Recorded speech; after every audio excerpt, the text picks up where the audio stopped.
When your partner is angry, Kasali will burst. You get to hear banging of doors, hitting of things, bottles are breaking, heads are hitting. Ha! You just say one thing, just give one dirty slap. That is so unhealthy. But there's no other definition of toxicity than that one. That is like the highest form of toxicity. Sister, hey, pack your slippers.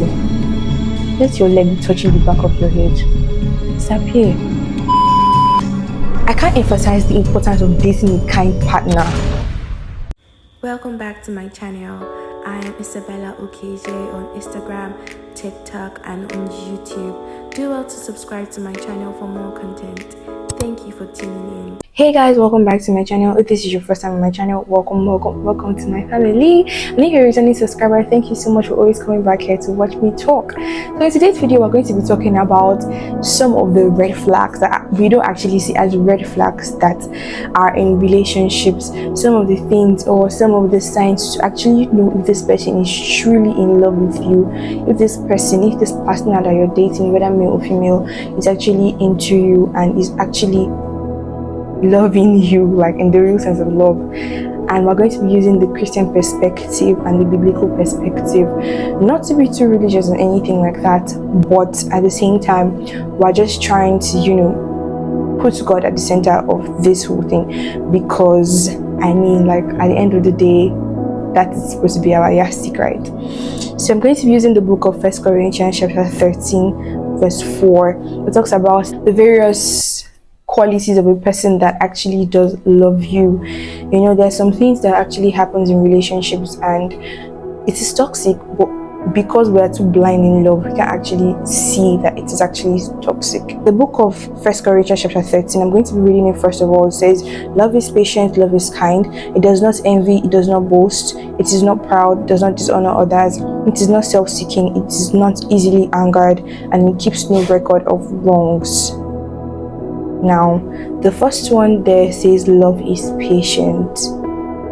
When we say love is patient, it sounds so cliche, like, patient, this person's patient with me. But like, is the partner that you are with actually a patient person? Like, when you're really getting on their nerves, do they just get up and then slam you or push you aside, or yell at you or scream at you?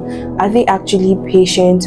When you guys are going for an event and your partner is taking time, do you just bolt out and you just leave them and just go where you're going to? So are you patient? As a woman, are you patient? If your man wakes you up in the middle of the night to do something for him, are you really patient enough to actually do those things for him? Love is patient. Lack of patience in a relationship can actually count for a red flag, but because it's not always talked about, it's not always said, I mean, everybody feels like it's something normal. So another thing it says is that love is kind. Love is kind. Now, I can't even emphasize this one enough. I can't emphasize the importance of dating a kind partner. Like, okay, so a few weeks back, or should I say a few months back, yeah, I'm sure that tweet, some of us have actually seen that tweet go around. Someone came on and the person was like, it was a tweet where the person was like, if I had to choose between my wife and my child when there are birth complications, that he was going to choose his child. And in my head, I'm like, how cruel can you be? Like, excuse you, I know that the child's life is important, but your wife has been with you. You'd rather let go of your wife instead of your child. The importance of marrying a kind partner cannot be overemphasized. You need to marry someone who is kind, someone that looks out for you, someone that can go out of their way for you, someone who has a good heart, someone that if you guys are fighting or quarreling, she's not going to use that opportunity to do like very despicable things to you. You need to marry someone that is still going to look out for you, even if you guys are not in good terms. You need to be with someone who has a kind heart.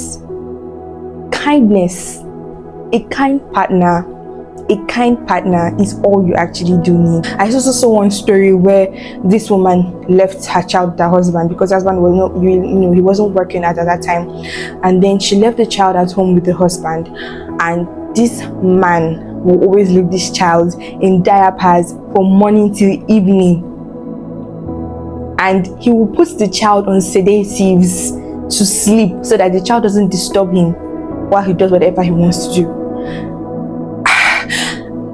Now, that was bad enough, right? Only for this woman's child to start running temperature.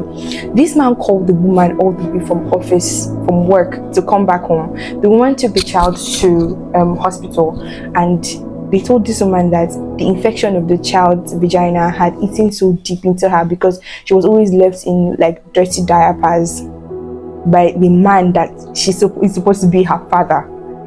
So the importance of marrying a kind man can honestly not be overemphasized. Marry a kind man, someone that has the feel good, someone that actually has a good heart. Now the next one is, it does not envy. Love does not envy. I see some people in relationships and they do not want their spouse or their wife or their partner to work because maybe the partner is earning higher than them, or some form of stupid reason. I got a story where this man wanted his wife to quit working because she was doing so well in her office, and the boss was always complimenting her like, oh my god, you're doing good, you're doing great, and all of these things, and she was bringing in deals for the company, and she was being promoted, of course, because she was doing good and she was earning good money, like more than the man, not like the man wasn't working. And then the man's problem was that the woman was not submissive because she refused to resign from her job just because she's earning higher. If that is not envy, please tell me what it is. Some people are so disturbed by their partner's achievements. Like, that is so unhealthy. Like, there's no other definition of toxicity than that one. That is like the highest form of toxicity, because in a healthy relationship, I really feel like you should want your partner's growth, right? So like, why are you envious that your partner is earning higher than you? Or if they make an achievement, you feel like, oh my god, she's going to become this and that simply because she has gotten to this higher level of achievement. Like, I know some women are just like, they can be crazy. Like, I mean, you've started earning higher than your partner, maybe you're the woman, and then you just feel like, oh, the whole world is at your feet. That one is aside. But then to the men who are just envious of their partner just simply because they are doing better or they're excelling in a particular area of their life, that is so toxic. That's a very big red flag. If you're still in a relationship with that person, better remove your slippers and run. Now the next one is that love does not boast. Love is not boastful. Love is not boastful. If you have a partner that boasts, a partner that always knows you, pour their achievements on your face, want to, like, I don't know how to explain, put themselves out as, oh, do you know who I am? I'm this, I'm that, trying to make you feel like they are higher, they are big, they are all of this. Like, for example, in the last example I just gave, where the woman is the one earning higher, and then you hear her, boast or put it in the man's face, slap it in the man so that, oh, look at you, I'm earning higher than you, and all of these kind of things. And then you see disrespect coming in and all of these things. Love is not boastful. If you have this kind of partner, it is a red flag. Love is not proud. It is not proud. It is not proud. I see people do relationship fights. You who are fighting for 2 weeks. Like, help me understand it. Like, you people are in the same house, or I mean, I'm not an advocate of people who are not married living together, but like, you people are in a relationship, or let's say there's even marriage, and you guys are fighting in the same house. Like, weeks are passed, and one person waiting for the other person to say sorry because of what? Pride. Wow. One of the things I really need to say, that love cannot be done with pride. If you are a proud person, you can't bring that thing into your relationship, because it's going to mess it up. Like, to be very messy. Love is not proud at all. Love is not proud. If you're with somebody or a woman, you see this thing people say that, oh, women don't like to apologize. and all of those nonsense. Social media has made some of these things very, very, like these nasty things very common, like it's normal. As a woman, you are waiting for the man to apologize to you because of what? Women don't apologize, we don't say sorry. Bullshit. If you are proud to apologize when you offend your partner as a woman, I don't know how you want to live. Like, what kind of woman do you want to become? What kind of woman are you? That is a very big red flag. It is toxic that you do something and you are too proud to apologize. Now, it's another form of toxicity that both of you offended each other, and one person is like, oh, I'm not going to apologize. He didn't apologize first. I'm not going to apologize. Marry somebody who is humble. Somebody who is very humble. Love is not proud. If you have a proud partner, I'm afraid there's a red flag. Now, another one is that love does not dishonor. Love does not dishonor. Okay. Dishonor has several forms. Dishonor simply means disrespect. I see some of you, like the ladies, right? Your guys, your people that your partner talks to you like you're a piece of trash. Like verbal abuse. Some of them is even physical abuse. And you take it like it's nothing. I mean, the streets are cold. I'd rather take what I can get. Bro, really? Like, are you even serious right now? Dishonor your partner, you're a disrespectful person. Like, you do not have respect for the person that you're dating. I see some people, you just say one thing, you just give one dirty slap, and you're there. Love does not dishonor. Love is not dishonor. Love is not disrespect. Dishonor can come in various ways. It can come in various ways. Even with your body, you know, let's say you're this kind of person that is what's the word now, celibate, yeah, and then you don't want to, you know, be sexually involved, and then this person keeps doing a manner of things, you know, coming to you, pressurizing you, trying to, you know, dishonor your vows, your take, your decision. The person should be able to respect what you believe in, what you want, especially if that thing is something that is not a bad thing. Like, it is not something that can lead to a wrong end. Love does not dishonor. If you're still in a relationship and this kind of thing is happening, sister, hey, pack your slippers. Let your leg be touching the back of your head. Disappear. Now, love is not easily angered. Some people in relationship, they are in this relationship, but when your partner is angry, Kasali will burst. You get to hear banging of doors, hitting of things, bottles are breaking, heads are hitting. Ha! Love is not easily angered, because someone said that relationships and marriage are synonymous to forgiveness. So, like, if you're not a forgiving person, like if you're not someone that can forgive, don't bother. Just stay single. Work on it first before you enter a relationship, because love is not easily angered, and people can be annoying. Human beings are generally annoying, and it's one human being that you're still going to date or get married to. So, like, if you cannot tolerate, if your partner cannot tolerate you and any slightest thing, he's already flaring up, you know, getting upset, just anger, boiling, you know, he's fuming, and he's just, love is not easily angered. Love is not self-seeking, selfish. Some people's partners are really selfish. I'm not even going to lie. Like, that thing, if it doesn't benefit them, they'll honestly not do it. Excuse me. If a particular thing doesn't benefit them, definitely not do it. You hear people say, and she doesn't do what I like because I left the relationship, or he's not doing something like this, he's not doing this, he's not doing that, so for that reason, oh, so I left. Love is not selfish. Love considers you before it considers itself. It doesn't consider Or you see, I've heard, I'm sure some of you have seen stories where the woman just came back from work and she's so tired. She came back maybe around past 9 and she has had a long day at the office. Maybe that day was just really hectic for her. And then you see the man saying that, I'm hungry, go to the kitchen and make me something to eat. And he probably even came back earlier than her.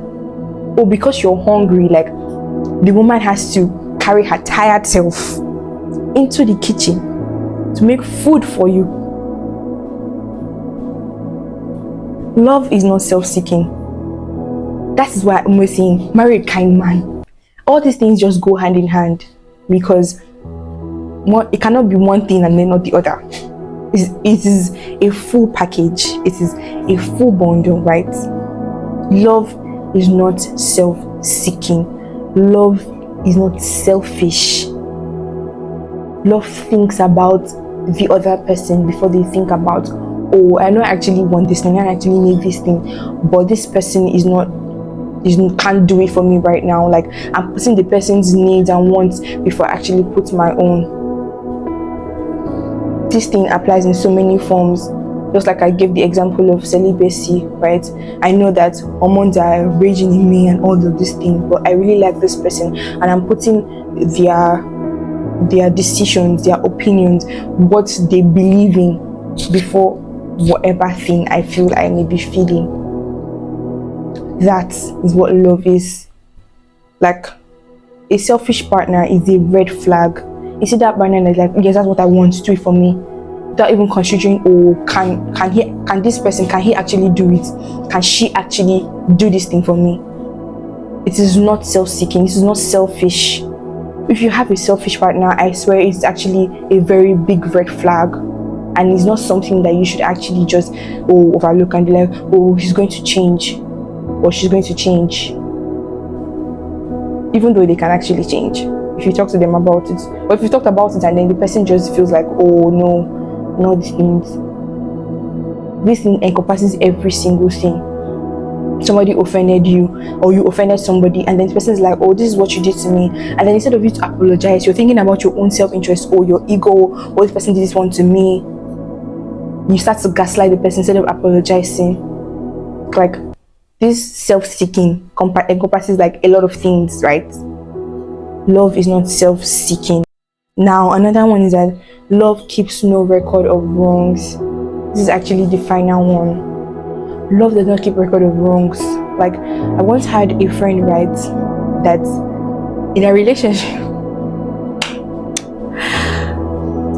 this guy will bring up things that have happened like tay.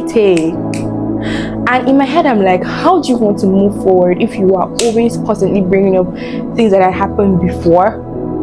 Like, you keep repeating them every argument you guys have. Be like, oh, this was how you did this that other time, and I forgave you. You did not forgive the person. Excuse you? You kept it somewhere in your memory. You kept the record. Love is forgiveness. Most of the time when we keep dwelling on things that have happened in the past, trust me when I say, you guys can never ever move forward, because it keeps bringing, like, you will keep bringing up things and you guys will keep solving the same situations over and over again, and before you know it, this is just, you're just stagnant. You're not moving forward. There's no growth, because you guys keep dwelling on the things that have happened before, and you keep talking about it and you keep repeating it. You keep saying, oh, you did this thing to me 10 years ago, 5 years ago, 6 years ago. Oh, you remember how you did this one to me? I remember how you did this one to me. If that person has genuinely apologized and the person doesn't repeat that same thing again, I don't see no reason why you should actually keep record of wrongs. Love keeps no record of wrongs. Now, if your partner is doing any of these things, it doesn't simply mean that, oh my god, except it is so bad, like some of the ones I mentioned that you should actually run away from. Except it is so bad, if there are some of the things that your partner is not doing, it doesn't mean that you can just, leave. You can actually talk to them and you guys can reach some form of compromise about exactly what you feel that your partner is not doing right, and then discuss it and reach a conclusion that will, better your relationship. But if your partner is the kind of person that still doesn't see anything wrong with what you're doing, or doesn't even attempt to change or become a better person in the relationship, then I'm afraid it is something enough for you to actually just leave. We girls, we men, we people should start to have higher standards for the sake of our lives and our future, our peace of mind, our mental health, and our family. Thank you so much for being here up to this point. I really appreciate you. I hope you take 1 or 2 cues from my video and apply it in your daily life, your relationships, your friends, or anyone. Please do well to share my video to people who you think will actually really love my video and learn 1 or 2 things from it. And please do not forget to like, subscribe, and share. Thank you so much, guys. See you in my next video. Bye.